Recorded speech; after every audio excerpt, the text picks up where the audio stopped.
بسم الله الرحمن الرحيم. السلام عليكم ورحمة الله وبركاته. waxaan halkan rabnaa inaan kusoo gudbino xaaladda galmudug gaar ahaan degmada Gurceel ay ku sugneed berihii u dambeeyey. marka hore waxaan shacab weynaha reer galmudug uga tacsiyeenaynaa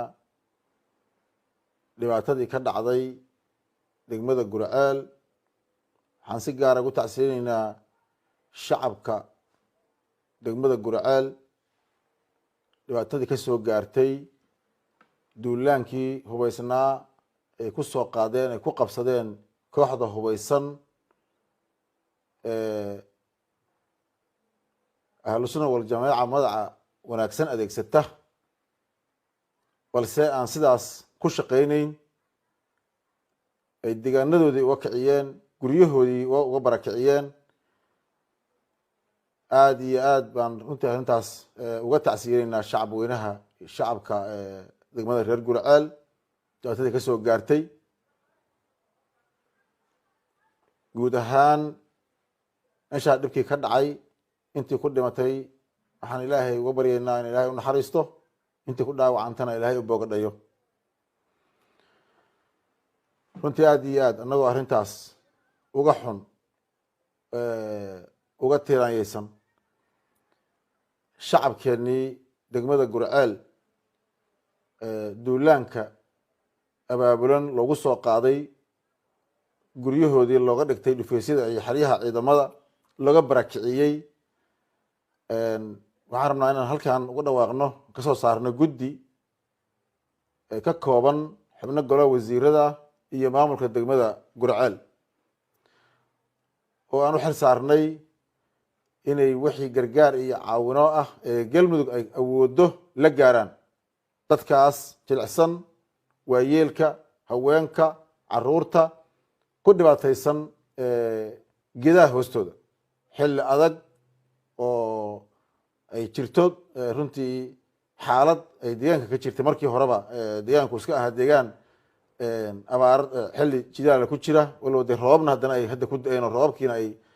saameeyeen dadkii. guddigaasaan xil saarnay.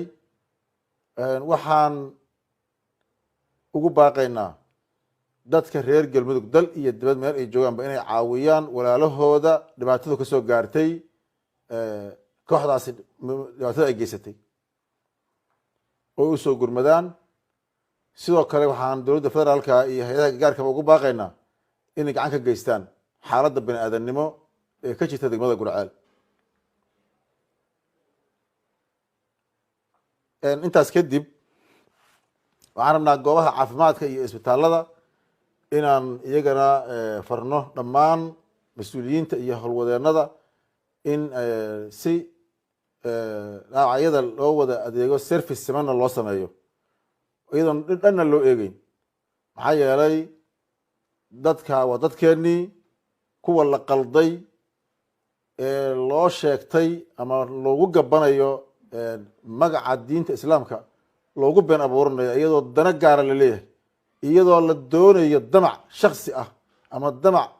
aan ka turjumayn diin iyo dan iyo dowladnimo toona in dadkiina lagu qaldo oo la yidhaahdo waxaan nahay ahlu sunna wal jamaaca. ummadda soomaaliyeed ayaa ahlu sunna wal jamaaca ah. koox si gaara inta u adeegsata ku samaysanaysa ama ku gabaadsanaysa dan gaarana dadku waa u jeedaan. intii la qaldana waxaan leenahay xaqa iyo wanaagga iyo maslaxada allah tusiyo. taa goobaha caafimaadkana waa sidaas.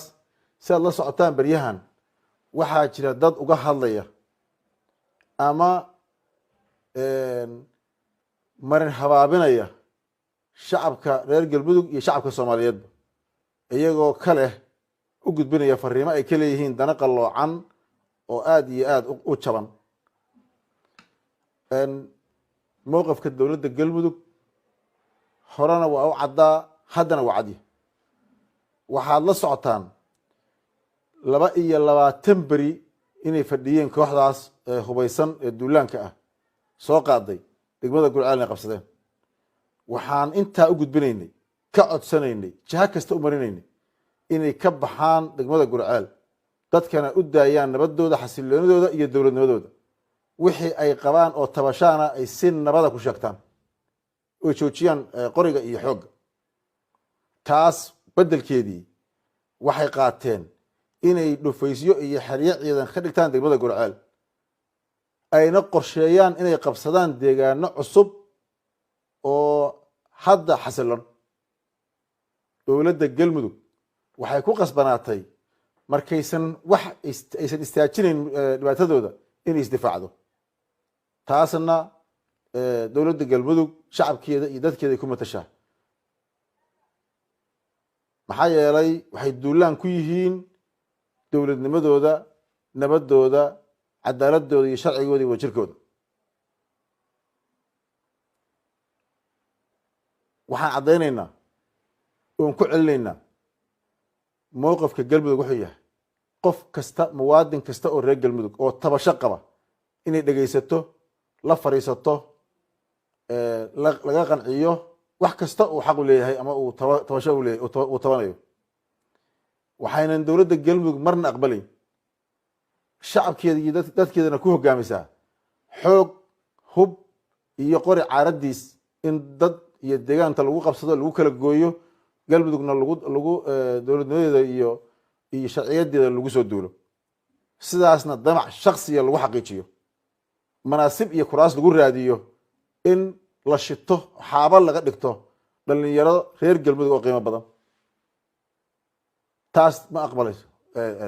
Galmudug mana jirto meel ay ka socoto adduunka ay ka shaqeynayso waxayna Galmudug kala mid tahay shucuubta caalamka kala mid tahay shucuubta Soomaaliyeed kala mid tahay mana jideynaysa Galmudug wada xun oo Soomaali u horseeda dariiq madow intaas taas uga baxo waxaan la soconnaa dhinacyo gadaal ka taagan dhibaatada Galmudug gaar ahaan Gurceel ka socota oo dacminaya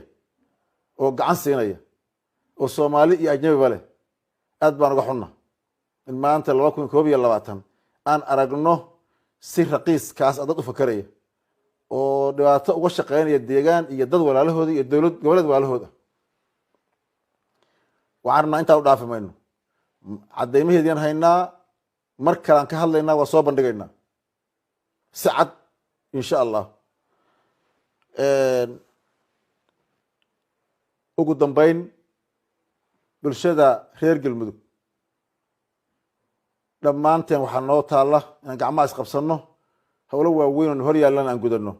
oo kow ka tahay la dagaalanka argagixisada oo laba tahay in ay dalka ka dhacdo doorashooyinkii heer federaal nagama leexinayso wadada nagamana duwayso